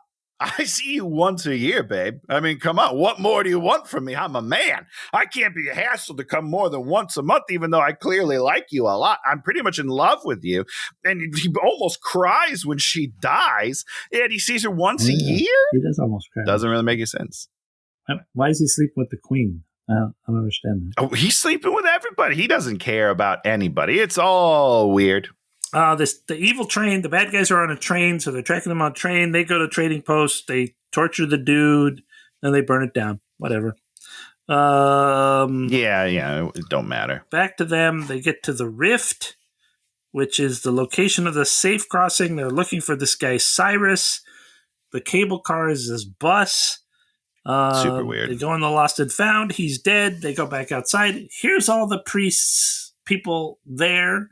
Now they're wearing sunglasses, and she's wearing this pair of sunglasses that if this was like a funny movie, you'd laugh. But in this movie, you're just like, I don't understand. I did not understand her sunglasses. It would be funny because it's like they couldn't find defensive glasses because you're wearing them so that Alice can't look in their eyes and take control of them. And it's funny if they had to just use whatever they could find, and that's a gag you're doing. Sure, I would chuckle. But the other 4 or 5 dudes all are just wearing like the same glasses, and then she's got these kooky, weird. I don't know. I don't understand. I don't know. I don't get it. It's almost like a weird bit that, you know, like an inside joke on the movie or something on the set, maybe. Yeah, maybe. You're just like something going on here that I don't understand. It's something that the entire 9 people that saw this movie weren't in on the joke on. Yeah, it was weird. It's not a good move because it didn't. It just felt like. I don't know. It just felt weird. It felt specific. It felt so incredibly specific. Because it was a choice. We just don't understand the choice. We don't know the motivation of the choice, but it was a choice that somebody made very specifically. Yeah. Okay. Boom, boom, boom, boom, boom. So let's see what happens. Okay, shit. Lost and found. He's dead. The priest killed him. They have sunglasses. Dave Bautista sees the dead trading post woman. He's mad. He's almost crying. She's Wait, alive. yes. Do you remember what he says? Nope. He says something to the effect of, "You call yourselves followers of God. What kind of God is this?" It is one of the worst delivered lines I've ever seen. I love him to death. And then he says that. And then we cut to the enforcer lady, who is a far worse actor than Dave Bautista. And she proves it in this moment as she says something to the lines of, "A vengeful one," and like a weird smile on her face. And it was the 13 seconds of that scene. I'm going to make a post. I'm going to do an Instagram post on this, just so you know. Okay. It's the worst acting I've ever seen in my entire life. That back and forth, it takes 7 to 10 seconds. It's so bad that it should be taught in schools of like what not to do. It was ridiculous. Anyhow, and then the lady's alive, and then they kill her. Yeah. There you go. They kill her, and then somehow our people start shooting all their guns, and the bad guys don't have guns. Because I'll tell you what happens. So the enforcer lady has a gun. She turns her back on Dave Bautista, who just earlier in the film got guns in his hands in less than a millisecond. But she turns her back, aims at the lady, shoots her in the head. Yeah. All Dave does is say no, as opposed to take action, which is ridiculous. Alice moves. And then Alice moves and starts beating people up. I think Alice kicks her and grabs both of her guns. Something like that. Yeah, I don't know. And then none of the church guys have guns, and so they keep shooting them, and they're trying to shoot the enforcer lady, but guys keep throwing themselves.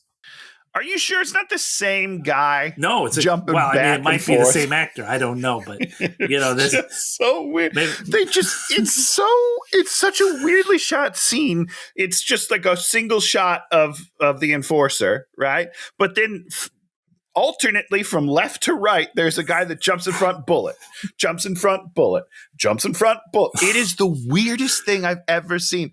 And I'm sure they're different guys, but I thought it would be much funnier if it was the same guy each time, and he would collect bullet holes as he's going, like 7 bullets, and then he's just finally gonna die. It was just very weird. It's very interesting. In the first Road Warrior movie, Mel Gibson. Yeah.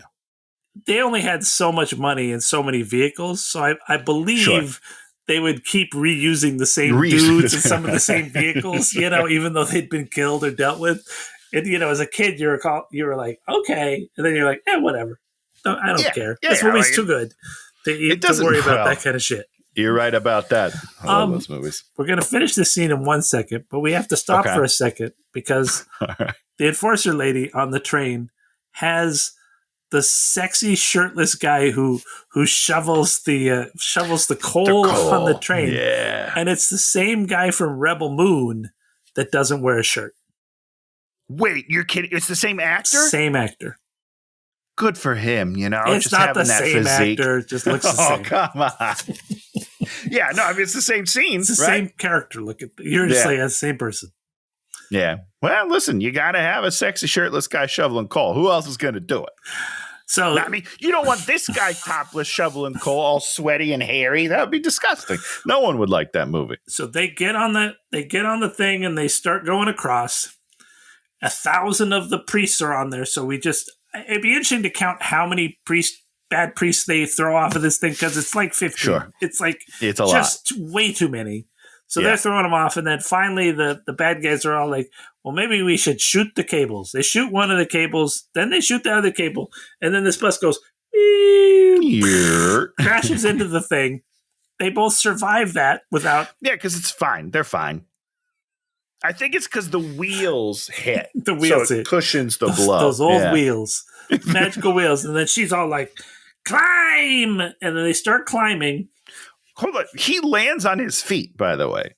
So the bus falls from horizontal to vertical, and Bautista just rotates and lands on his feet on the bottom of the bus. Which is what you would want to do. Hey, it's pretty cool. He's like a cat. They climb out, and the bad lady gets out her rifle. Yep. Shoots Bautista, goes for the next shot. Alice looks through the thing and uses her illusion magic. I like that. That was a good solution. Yeah, it's that was a fine. good solution. Terrible gun control. You know what I mean? Like, she should know not to look at Alice through the scope. I mean, she should just keep shooting Bautista.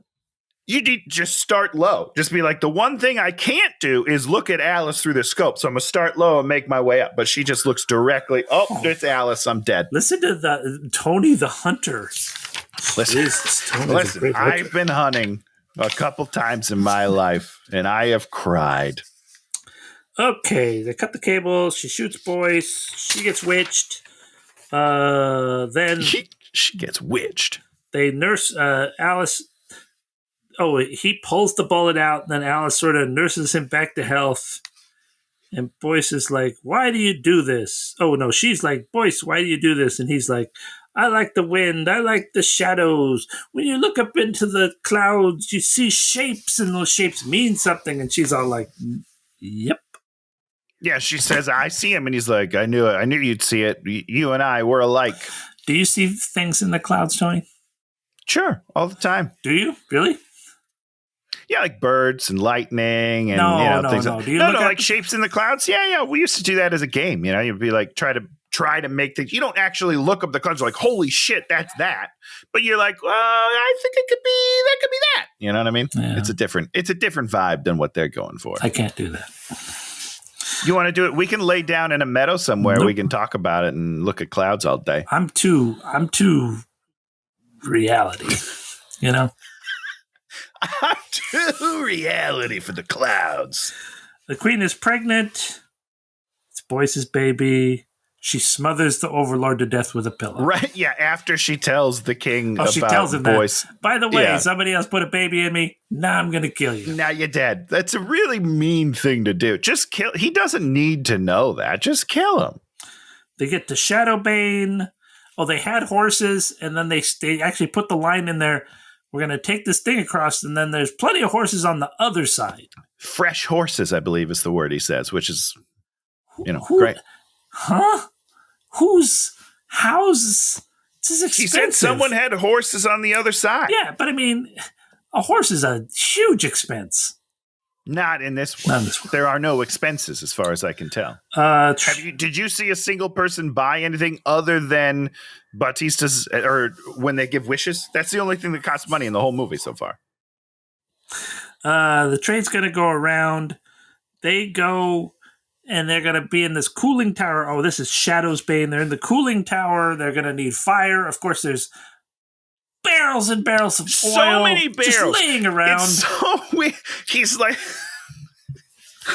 this is where we have to hole up for the night. We're going to need fire. And then there's just 19 barrels of gasoline around, or some oil, gas. I don't know what it is. But why is that there?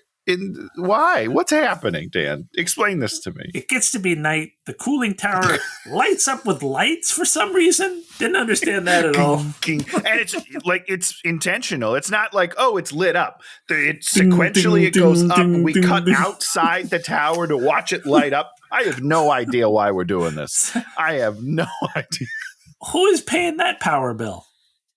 What the fuck? There are no bills in this world, Dan. They probably wished it from Alice earlier on. We just didn't see it. So here come the bad guys. They're metal skeleton zombies.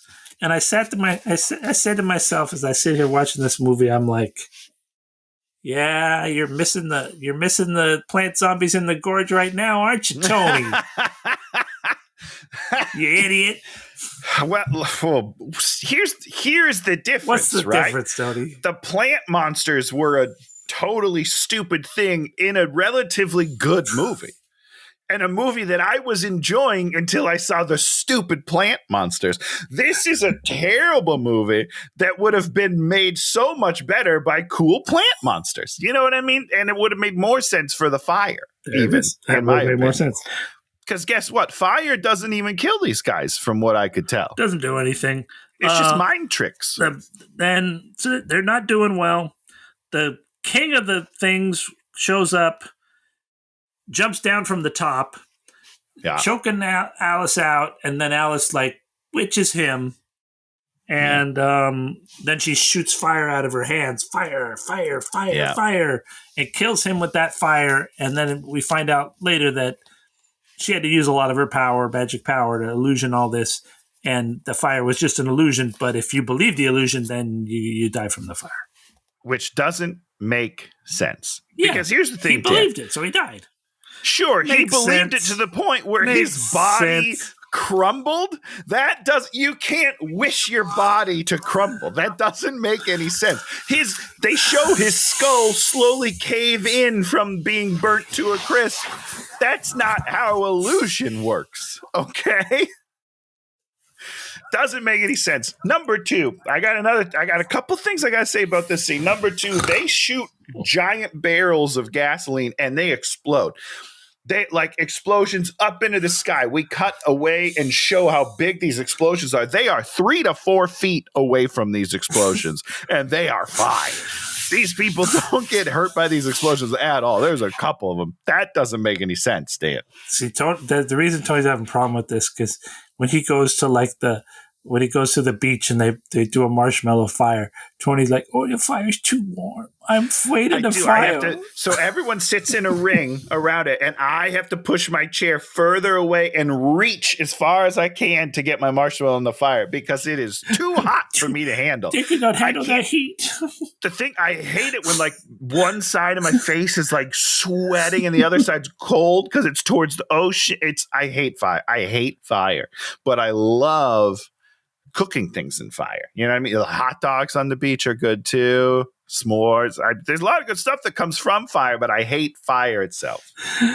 And the last thing I'm going to say about this scene, Dan, is that this is the 3rd or 4th time that she has had to explain to someone that she is an illusionist. Yeah. And this is why it annoys me, because just say you're an illusionist. Don't be, oh, she's a witch. Just be an illusionist, because she keeps having to tell people, no, my power is illusion. It's not real. How many times do I have to tell you this, Dave? That's how it felt to me, because she keeps telling him over and over, no, I'm an illusionist. I'm an illusionist. Then she tells ridiculous. Some weird story about how she used to live out here. And then because the bad guy recognized her. Yeah, she used to live out here, then she didn't. Yeah, then she just decided not to, which is fine. Doesn't make any sense. Back in the town, we say the Overlord is dead. The Queen's going to have a baby. All hail the Queen. Very good. The Queen. Nobody wanted to hail until the second in command shot into the sky. And then they all got down on their knees. The Queen and the Patriarch have a convo. He's all like, I'm good. But then he's like, he calls the train and is like, you better hurry because we gotta blow up this stupid queen. Yeah, how do these comms work, you think? Wire. A wire to the train. We do see power lines at times. So sure, but how would it be constantly connected to the moving train? Telegraph. Yeah, okay, yeah, got it. They get to the fire fields. Someone says, you should leave, save yourself. No, turn around. I cannot. I have no choice. Whatever. I'm cursed. Don't get too close to me.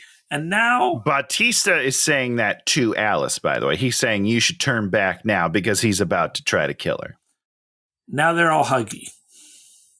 Oh, yeah. No, so they go from barely acquaintances to Bautista being head over heels in love with her. Is that what it is? He's in love with her? He's in love with her because here's the thing. He loves the lady in the train yard, the depot. Dead lady, yeah. She's dead now, loves her. He was hooking up with the Queen, had a baby with her. But indifferent to her. Totally indifferent to her, right? Yeah. And then now he finally found someone that he considers similar to him. Because there's that scene with the Queen where he's like, we could never be together. You know what I am. Oh. And so now he finally thinks he found someone. I don't know why he thinks that. Freak because she's literally hunting him. So to believe that somehow they're the same and could live together, I don't understand it. But that's why he's in love with her. Mm. He's been through all the other women in the land, and now he finally found the one lady he thinks that, he's similar to. Talk about their chemistry, Tony. There's none. There's no chemistry. There it is. I don't know if that's like it's just bad. Maybe it's the director's fault. Maybe Paul was too jealous. This is what it is, right? So Dave Bautista is a relatively charming guy, right? Yeah. So MIlla was obviously crushing on him in real life. And Paul was like, we cannot get close in this movie at all. 3 feet apart. Nobody likes each other. The queen wants the head of the guard to kill the patriarch. Okay, he'll take care of that shortly. They're on the tracks. Okay. We can't outrun them. So then they're like, we need to do a trick. They leave MIlla on the tracks, and the train's like, we're going to go faster. She runs. Well, turns out that the bridge is out. The train flies over the bridge, crashes into the ground, killing everyone, shirtless guy, and the enforcer lady. MIlla just jumps over there, and then Dave catches her easily. Yeah, he catches her. Yeah. Even though that doesn't even make sense because she jumped pretty far away from the railroad. Like she leapt off that thing. She leapt off. How does he back here catch her going this way? Doesn't make any sense. Gotta go full Mr. Fantastic. Stretch Armstrong. Dan. Yes. Okay. So the townspeople, they are the only ones with a train, right? I guess, yeah. How do they not know that the train ends? The track ends? Oh, they don't come out here. Are you sure? Why would they come out here? Why would they have a train tracks that go all the way out here if they don't go out here? Oh, because the train tracks were built before the end of the world. But then why do they have a train? Where are they going? There is only one human settlement. I mean, if there was a giant plague and everybody died, there'd still be the trains and the cars and everything laying around and sundresses. But they have a walkie-talkie system. They've built this train. My point is, it's their train. It's not like they find a random train and get on it. Yeah, we built the train, and then they inherited the train after the apocalypse. It's an inherited train. They didn't build the train. No. But they're using... Listen, they have nowhere to go. Could have figured... Yeah, until this. So you're saying they've just been keeping a train just in case they ever have to go to the Lost Lands for no reason because there are no other humans anywhere? Yeah, that dude's like, the cold dude's like, yeah, I'm working out. I've got to get ready just in case. 25 years to get my chance at running this train. I'm not messing this up. Oh, I'm so good at shoveling coal. That's why he's so enthused. It just doesn't make any fucking sense. I'm sorry. The head of the guard goes to kill the patriarch. I enjoyed this. He's like, stab. Stab. He has a lot of stabs. A lot of stabbing. I wrote down something about Julius Caesar. I made a joke, and I'm not going to read it, but they stab him a bunch of times. Just like a ton. What's your Julius Caesar joke? I don't know. All I said... two butthole? Nope, I just wrote they cut him up like a Julius Caesar salad. That's all I said. But yeah, they just keep on stabbing him. That is such a terrible joke. So they get there. I thought he lived in a cave, but he lives in a boat? I don't know. I was confused. They're all huggy, and they're silver, and then Grey Alice is like, let me put on my Wolverine claws. They're silver. And so one little note, he's been holding his arm because it's hurting. And you're like, oh, it's because of the bullet. It's not. Oh, is he holding his arm? Yeah, he keeps like scratching at it and kind of holding it. Oh. And you're like, what's going on? Is he infected? But it turns out there's just silver inside of him. She poisoned him. We'll find out about that.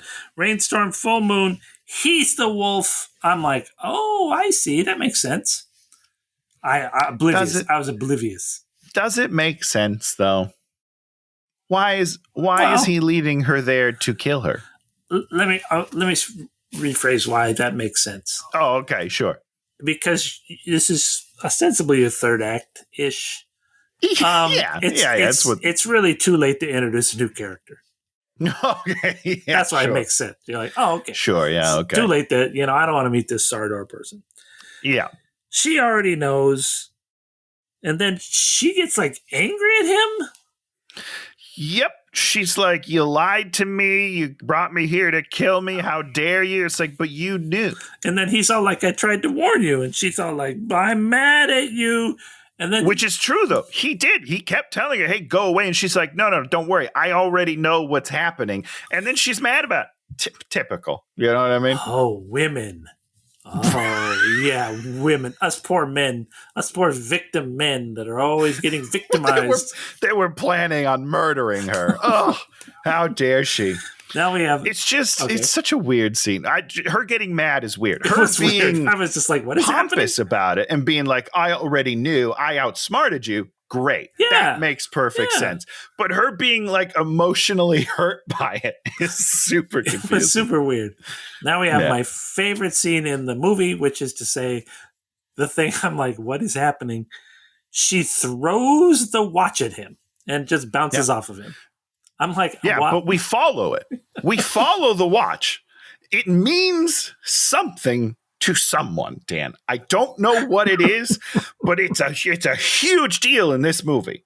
And I do not know why. But we see it in slow motion. We throw the watch. It's coming at him. Oh, it hits him and then just falls off. And we still follow the watch all the way to the ground. Doink.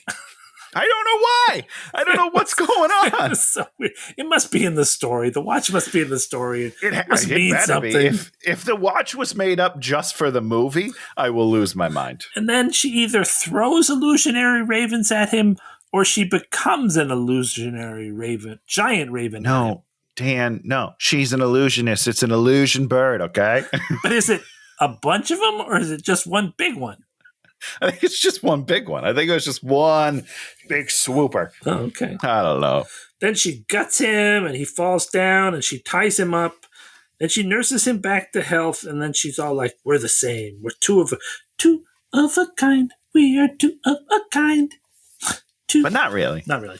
You know? And then we cut and then he's covered in giant chains. Is that an illusion? Are the chains are they an illusion? No, I think those chains are real. I think those are real life chains. Where'd she get these chains from, Tony? You're right. You probably are an illusion. It's fake, and he just thinks it's real. So he's probably just laying on the ground, just stretched out, and he's like, he could move at any time, but he can't do it. Giant chains. So, voice and chains. And then we find out that I learned all of your weaknesses while we were on the trip. And what were those? No. Do you know? Okay, was it the bird? Is he scared of birds? I don't know. I missed it. If he is scared of birds, I'm so scared of birds. I thought maybe it was the loneliness, and she was like pretending to like him, but it turns out she did like him. So I don't know. I don't know what it is. If we were in the movie, I'd be like, okay, what do we got with Tony? Afraid of the ocean? Sure. Yep. Afraid of fire? Yeah, big time. Snakes? Snakes are bad. Spiders, big time. Spiders are also bad. Walked into my first spider web of the season yesterday, by the way, on the way to work. I was like, shit, it's coming. Not excited about this. What am I afraid of, Tony? Have you been paying attention on the trip? Love. That's it. That's the one. Love. Compassion. Fish. Compassion. Yeah, movies that emotionally manipulate you. You're afraid of them. That's all I got. I don't know. What are you afraid of? Fish? I'm not afraid of anything. What, are you crazy? You're not afraid of anything? Let's watch a Pixar movie, you big baby. You're afraid of real emotional connection. That's why you eat Pixar. You're damn right you are. Maybe some truth to that. Okay. He's chained up. We find out that during the trip, she cut him open and put silver in him. She put it in the bullet hole. When she was sewing him up, she put silver in the hole and then sewed it into his arm. I don't normally say these kind of things, but that's a bitch-ass thing to do. It's pretty cowardly. He's asleep. He's all like, okay, you're a witch and you're dumb. I'm going to give you my wish. My wish is you're dumb. I want to be together with you. What? Where did that come from? Because he's in love with her. He's in love with her. That's his biggest wish of the movie? Yeah, he's in love with her. Listen. They fell in love. They were huggy. When did they 30 seconds ago? Yeah. That's when it happened. He was like, oh, wait, I love you. 2 scenes ago, they were all like, no, I know. I'm sorry. 'Cause That's too much of a leap for me. It's too much. And then he's like, name your price. I don't know what the price was. What was the price? She said it comes with the price. What was the price? His death. Oh. He has to die and come back to life so they can be together. Oh. So she skins him alive. The next morning, she leaves the watch on a rock. On the pebbles. It's his gravestone. That's a pile of his dead body, and on top is a watch. The watch. Maybe the watch brings him back to life. Maybe that's what it was. I think it's You think it's a magic watch? I think it's a magic watch because hold on. So this be my pitch on the watch. She rides back. How long does it take her to ride back? 30, 45 seconds. That's about it. Minutes tops. The slaves are rebelling. Down with the overlord. Down with the church. She somehow just walks in, goes up to the queen's chamber, gives her his werewolf skin, and so then what we said at the beginning, she doesn't want to use his werewolf skin to become a werewolf because I guess she believed that there was a Sardor out there, and so she thought that she was going to go kill a different werewolf. Doesn't make a ton of sense because she knows that Bautista is a werewolf. But she probably thought... from what I can tell, there's only one werewolf in the world. Okay. She's the queen. She doesn't know that. You're right. Yeah, right. So she's like, I'm not using that. And then the sunlight hits the werewolf skin and it goes sparkle, sparkle, sparkle. Then the sparkles fly through space and time back to where the watch is and I guess where his body is. And then it brings him back to life because of the magic of the magic of the watch. It's so basically it's the same as Dungeons and Dragons. That's a whatever, like a raised dead. It's a raised dead watch.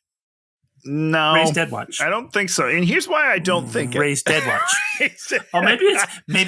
maybe it's that thing in Harry Potter, the thing that makes time go. Her little thing that she can be in like two places at once because she can turn back time a little. That's what it is. Problem solved. It's either that's not solved. It's either Dungeons and Dragons or it's Harry Potter 3. It's neither. And let me tell you why, Dan, because they over-explain every single thing in this movie and they don't talk about this watch one time. Not a one time does this watch get a talking about, which is ridiculous. Also, you know what we have to do, Dan? I made a promise at the beginning of this podcast that we did not pay off because her nickname is the witch who will not be hanged. And every time they cut to the Grand Master church guy, Patriarch. His whole plan is to find the witch and then hang her. Yeah. He says it a dozen times. Okay. Her nickname is the witch who will not be hanged, and his plan is to hang her? Yeah, because he's got God on his side. He obviously not. She escaped the first time. It's just have a different way of killing her. Oh, well, you see, that's the thing, Tony, is I think what's the thing? This movie's very irreligious, and I think his whole point is that God has no power. That's why that guy's saying, I'm going to hang you, and she's all like, hey, you can't hang me. I'm the witch who can't be hanged. Why didn't he just say shoot her?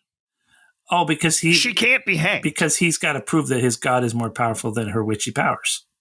But she can't be hanged. It's her name.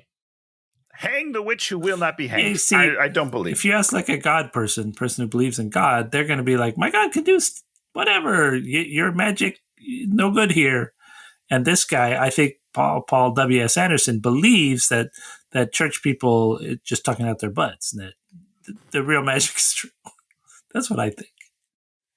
Okay, listen, I'll buy the notion that he has to prove to the masses that the witch who cannot be hanged will be hanged. I mean, I can buy into that. This is a very anti-religious text. Well, that's true. Yeah, he's very other than the werewolves, The what? I'm kidding. I'm just fucking. The queen cries about boys. He was the beast. You betrayed me, and then somebody gets stabbed. She stabs the second in command, her boyfriend. Oh, she stabs her. She kills him. Why did she stab her boyfriend at this point? He's mad at him. She's like mad at him. Oh, because he did the bonus wish that screwed up her counter wish. Yeah. The people revolt. They kill the queen. Boy's skin burns up in the sunlight. The sparks fly to the watch. Boyce is alive. She explains that she skinned him alive. And then he's like, he rides back, and then he's pointing the gun at her, and he's all like, I'm gonna kill you. Why is he gonna kill her? Not only why is he gonna kill her, this is the first scene of the movie. This is a callback to the original, the opening of the movie. He's got big cuts on his face. He's got the scars from where he was skinned alive, and now it's back together. Maybe she took his face off too. I don't know. Maybe like but then why is it back? Wouldn't that be cool if they just shown on the skin like his face? Just like coming back. No. Like, on the skin that she brought back, there's like the Dave Bautista face. You're like, it's like a rubber mask, like Mission Impossible style. Yeah. Yeah. Okay. So he is telling the story to Alice. Why? Exactly. Why? So the opening of the movie where he's like, I'm going to tell you a story, but it's not a happy ending, right? That scene is this scene. So that makes sense. He is telling Alice the story. Why does that make sense? She knows. But you see, he's saying... She knows the whole story. But he's saying, this isn't a fair... you gamed me, lady. Nope. But then... Nope, he's saying no. He's saying no, not this time. Too many women have used poor Dave Bautista. Not a single one. It's the other way around, Bautista. You're a bad guy. You are a philanderer, sir. He's been used. And then he goes, do you like my story? And she says no, because I don't know how it ends. Why doesn't she know how it ends? She knows the future. Actually, she should say, your story is wrong because I know the ending, right? Sure, that's great. But instead she says, even though I have premonitions, I don't know how the story ends. And then... But she does know how it ends. You're gosh darn right she does, but that's not what she says. Hey, Tony. Tony. Yes? Your microphone and your shirt are the same color, and so it blends in. I know, it blends in. Have you seen me looking at it? I've never noticed that before. Have you never worn that shirt before? No, and I never will again. It's pretty funny. I don't like that it blends in. Yeah. Sorry, Dave. What were you saying? You weren't saying anything important. No, that's okay. I've been thinking about it a lot today, too. I just noticed it. Because that's what my wife's always like. You are the least observant person on the planet. And I'm like, sometimes. Maybe that you have a fear of observation. There's another fear. You don't like to look at things too closely. That's true. Okay. All I'm saying is it doesn't make any sense. There's no reason for him to be telling her the story. So he's all like, I'm going to shoot you now. And she's all like, you're going to misfire. That's why we're going to fall in love. Yep. And it misfires. And he's all like, if she knows it's going to misfire, I guess I love her. Then what? It doesn't make any sense. I can't handle it. Because it misfired. Then why was he going to shoot her? To prove that he's the man, but he's not the man. She's the man. Movie. She's the man. That's a great movie. We should watch that movie. I love that movie. It just doesn't make any sense. And then the best part of this whole movie, Dan. There's a best part of this movie? Yeah. They both pull knives on each other. They get each other by the throats. Really? Yep. And then they laugh. What? Okay. I do not believe this happened in the movie. You need to rewatch in this movie. There are 3 cliches in a row to end this movie. So they laugh. Freeze frame on the laugh. Freeze frame. But they're still laughing. Freeze frame. And then that's a cliche. And then we cut to them riding into the sunset together. Cliche number 2, back to back. It is insane. What's happening? I don't think my copy had that knife part. I think I got the edit. Okay. We watched the same movie, Dan. I bought it. Maybe. I can't. This is the worst movie I may have ever seen. I don't know. I don't know what to tell you. This was bad. This was a really bad one. It was bad. Yeah. Anything else to say about this great movie? I think I've been mean enough. I apologize, everybody. Yeah, Tony, you're pretty harsh. This is a bad movie. They're just trying to spend $55 million on making something. There are so many better ways to spend $55 million than this piece of shit. Well, at least people got paid in Hollywood. Lives another day. I hope they got a good paid day because they're not getting residuals. That's for sure. Now we talk about something we like this week. I think we watched this on BBC, whatever. It's the You love British television. they're us before we were we. It's called The Stolen Girl. Not going to say anything about it. It's about a stolen girl. We said it. You already ruined it. At the beginning, we have the car driving and there's a girl in the trunk. Okay, And stolen. Some good stuff. It's good? Yeah, it was fun. Okay. It was like a whole oh. So a lot like watching this movie. Yeah. Got it. Yeah. Lots of twists and turns. What do you got for us, Tony? You're not going to like my answer, but it is NFL draft weekend. So I've been watching the draft, and then I also watched the greatest film of all time, Kevin Costner's Draft Day. It's a tradition. Oh, that's like a newish movie, right? It's like 2016, I think, something like that. Oh, okay. It's about the NFL draft. It's a guilty pleasure. People hate it. I love it. I've never seen that, and I've never seen the Moneyball. Okay, so I personally enjoy Draft Day more than Moneyball. Moneyball, much better movie. Oh, Moneyball's like a good movie. It's a really good movie. You should see Moneyball. It's a good movie. However, having said that, Draft Day, way, way, way better. I love Draft Day. It's cheesy. It's fun. Kevin Costner, Jennifer Gardner, Dennis Leary, a great cameo by Tom Welling, Superman. I mean, unbelievable stuff. Started watching the Goofy movie. What do you mean you started it? You stopped it at some point? Didn't seem like a movie. I will kill you. I will reach across the screen and I will beat you to a pulp. I'm going to throw a snake at you through the screen. What are you talking about? It's a musical. It's a movie. It's one of the greatest films of all time. Without a doubt. I could sing every song in that movie cover to cover right now if you wanted me to. I cannot believe you. We need another movie. It's my turn to You didn't finish it? Oh, no. You're missing some great emotional beats between Max and Goofy. There are tears to come, Dan. A lot of weird animal people with weird teeth. I don't like that. The goofs. Of course they got weird teeth. You got real problems, Dan. I'm upset. We can't be friends anymore. I don't know what this movie is. It was on my list. I was like, it's a great start. Different than what we've been doing. So I'm like, we're gonna try something different. Mix it up. Let's do it. I had one that was kind of like what we had this week. I had one that was kind of like the one we did last week. I'm like, I'm just gonna pick this movie. I love it. I read it. I read the synopsis. I'm like, 2%, Rotten Tomatoes, 2%. Critics, I think it had 30 something, maybe. Okay. Maybe audience between 20 and 30 audience. Not great. The In Crowd from the year 2000. The In Crowd. That's a band that I like a lot. I guess some woman gets out of an asylum or something and then goes and ingratiates herself. I'm sorry, what? I think this is what it said.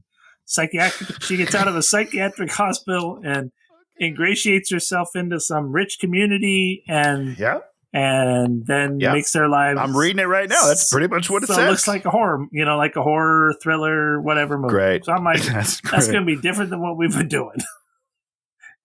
Gotta go. Spaceman was great. Spaceman was very enjoyable talking about Spaceman, and I mean, this is weird. Whatever you want to say about Spaceman is there are things to think about after Spaceman. Whether they're a successful movie or not. You could have a big debate about using the spider, right? You could be like, I'd enjoy this movie more if it wasn't a spider, and what was the spider? Did the spider really mean something? Was it an illusion? Was it real? Was this? Was that? You could talk about that because was it Gray Alice? Illusion. Did she turn into a lot of birds or one bird? I couldn't figure out. Actually, a lot I of still birds. don't know. I don't know the answer to that. The amount of birds she became. Why did she become a bird? Was he afraid of birds? Did he set up? He's got to be afraid of the birds. She says, "I found your weaknesses. Birds are his weakness because birds kill snakes." There you go. See, I solved it. I'm sure there's something in the story about why she becomes a bird. I like that you think that there's more in the story that they're just not using. I feel like the story's probably not making a lot of sense. How long is it? I'm going to read it. It can't be too long because it's in a book with like 13 other stories or something, I think. Oh, yeah. Okay. It was in like an anthology. It wasn't like. Oh, yeah. Okay. Yeah, so. There's no way there's more information in that. Break out your thesaurus, Tony, and find All that right, story. because he talks very flowery language. It's hard to follow. Have you read any of his other books? The Game of Thrones. Game of Thrones. Have you read those? Yeah, unfortunately. They're pretty bad? No, they're very good books. They're very boring. They're very boring? What I've learned boring. is I don't love high fantasy. It's just not my thing. Like I love urban fantasy. That's where I'm at, Oh, is Harry Potter urban fantasy? Harry Potter would be urban fantasy. The Dresden Files, that's my favorite book series of all time. It's great. Made its way to the TV for one season on the Sci-Fi Channel. It was okay. I enjoyed it. They canceled it really quickly, but great book series. Did you watch all the Wheel of Time's TV shows? We watched the first season of Wheel of Time and decided that it wasn't worth our time. Yeah. But I would like to go back and finish it somewhere. There's just a lot. There's a lot of TV to watch. Did you watch all the new Lord of the Rings ones? Rings of Power. Yeah, we did do that because she loves Lord of the Rings. The Lord of the Rings. Good. I've never been a huge fan, except for the Two Towers. Lord of the Rings, the Two Towers, the video game for PlayStation 2 is one of the best games of all time. Easily the best movie adaptation ever. Oh, there it is. So we're going to do the In Crowd 2000, the 2000 version. There's an earlier version from 88 or something, which I'm assuming is a different movie. I hope so. Yeah, the 2001 thriller mystery. I got it. I got it locked and loaded right here. The mystery, I like to call those. Okay, got it. If you like what you heard or saw or heard, leave us a comment or thumbs up or questions or subscriptions. Leave us some subscriptions. I wonder if do you still think? I guess we get Vanity Fair in the mail. You get Vanity Fair in the mail? Yeah, the magazine. Oh yeah, I haven't gotten a magazine in a long time. Yeah. Although Entertainment Weekly kept sending me magazines for years after I canceled my subscription and was not paying. Like I made sure every year when it started coming, I was like, I'm not paying. Nothing came out of my account. So there was probably 3 or 4 years that I was just getting free EWs and reading them in the bathroom. Oh yeah, we've probably gotten Vanity Fair for 15 years, and I think think maybe Shannon's mom had bought us her subscription 1 year. Sure, but for years we've been getting definitely not still. Yeah, they don't keep great track of that. We used to get the New Yorker, but the New Yorker comes every week, and it's just too much. That's a lot. No, that's a ton of paper. It is the best writing that exists on the planet, but it's a lot. Obviously, you don't remember Nintendo Power, the greatest magazine of all time. Okay, I see. Okay, so we'll be back next week talking about the In Crowd. Hope you have a good week, and we'll maybe see you then. Goodbye, everybody. Bye-bye.